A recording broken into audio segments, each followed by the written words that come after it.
Okay, today's lesson is 3-2b, logarithmic functions, and we're going to be talking about sketching and analyzing the graphs of logarithmic functions.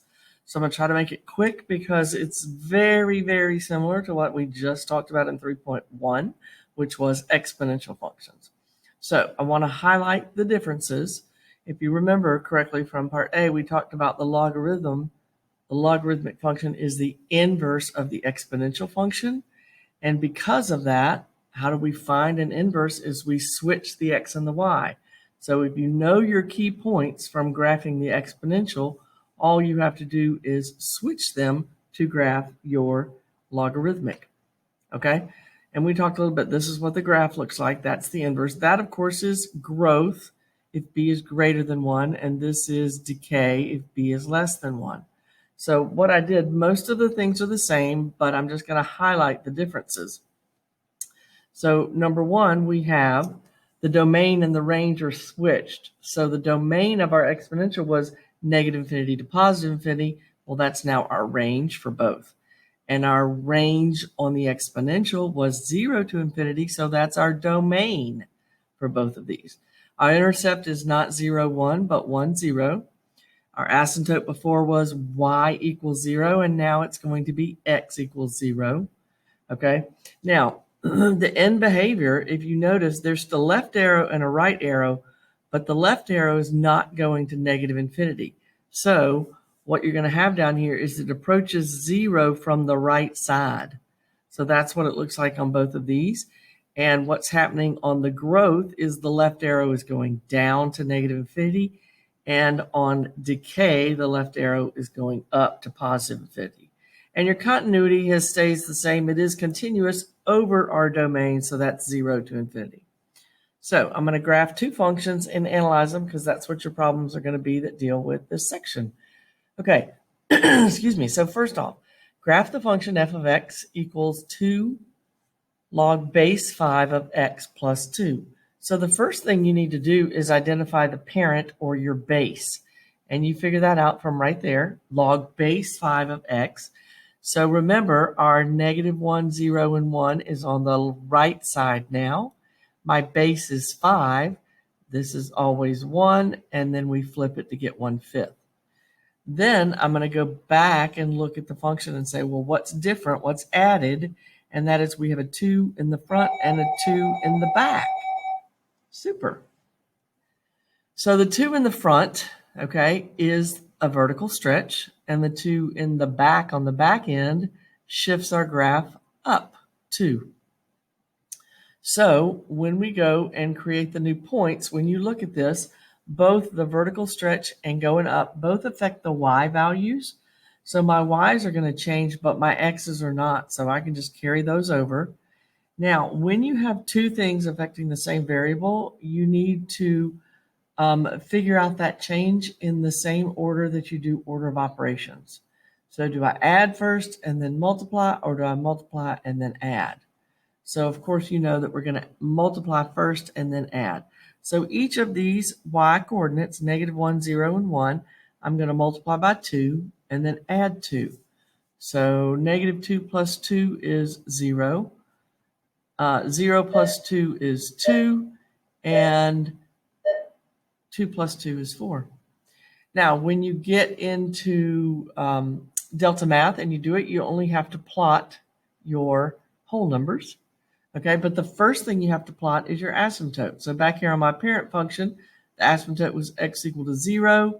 Did I do anything to the x's here? I did not, and that means that my asymptote's not going to change. So there's my graph. There's my asymptote. There's one key point, which is 1, 2, and the other one, which is 5, 4. Okay, so to answer our questions, analyzing it, what's my domain? It didn't change. It's still 0 to infinity. My range is still negative infinity to positive infinity. Intercepts, I don't think you're going to get asked that question if it's not an easy one to find, but I can see it right up here in our table. That is an intercept of my function. So I'm going to go ahead and put that one down. Asymptote, we talked about x equal to 0. Well, don't know what happened there. And the left arrow approaches 0 from the right. It's going down. The right arrow toward going, when x is going to infinity, is going up.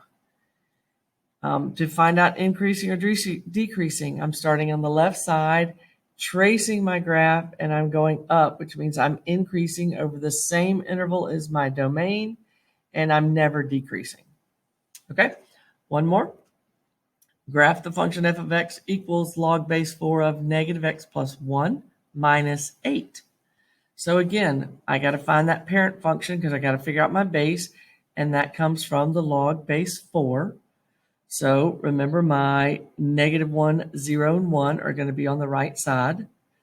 And my base is 4 this time, so from the bottom, I'm going to write 4, and then it's always 1, and then I flip it and get 1/4. My asymptote is x equals 0. Now, what kind of changes do I have here? So be careful. I specifically did this problem, y'all, because I saw quite a few of them when I worked in the Delta math problems. So what you need to know is this number here doesn't tell you a horizontal shift unless x is positive 1. I mean, the coefficient of x is 1. So you have to factor out the negative. So when you factor out the negative, you get x minus 1. And now you can identify the changes. And that is, I have a negative out front, which is going to, now that negative, y'all, it's inside the parentheses because technically there's a second set of parentheses around there. But since that negative is inside, it affects the x. And since it affects the x, it flips over the y-axis. Okay, there's a 1 right there, and that 1 shifts my graph to the right 1. And then we have a minus 8, which is outside of the parentheses. And that minus 8 means I'm going to shift down.